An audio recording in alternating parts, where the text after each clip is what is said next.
Now, grace is a very elastic word, and we sometimes struggle to understand what it really means for Christian spirituality.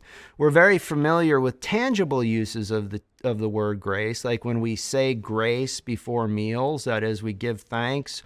Or if someone is very kind to us, we say that we are in their good graces. But the word grace, as used in the spiritual sense of God's presence within us, takes up some hints of those meanings, but it also has a very specific content that we need to be aware of. In the Christian sense of the term, grace refers primarily to the unique and special presence of the love of God within us. That is, that when God shares His eternal love, when He infuses His eternal love into our hearts, into our souls, in a free and unmerited way, for the sake of joining us to Him, for the sake of healing us, and for the sake of sanctifying us.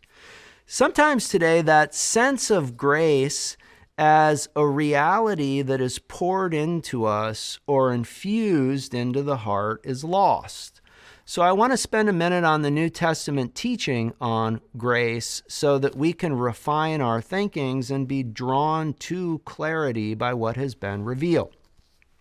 John chapter 15, sometimes called the book of the Paraclete, Jesus says the following: "When the Counselor comes, whom I shall send to you from the Father, even the Spirit of truth who proceeds from the Father, He will bear witness to me."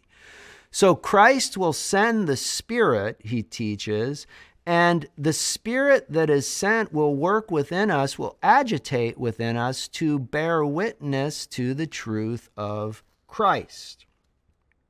Another passage, this is from 2 Peter 1:4, and this passage is often considered to be the quintessential biblical definition of the gift of grace.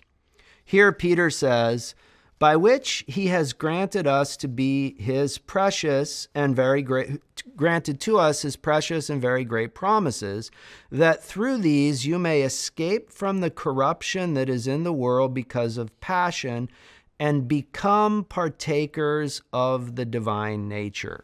It's that last part that is often associated with the very nature of grace itself, to partake in the divine nature. Another text, this is from Romans 5:5. "Hope does not disappoint us, because God's love has been poured into our hearts through the Holy Spirit, who has been given to us."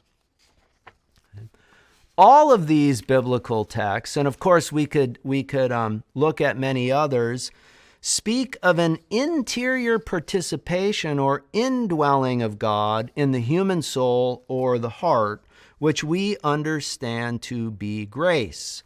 So in this sense, grace is a reality that is infused into the soul. It's not something that we produce through a technique or through our own efforts, but it's something that God freely gives and bestows upon us.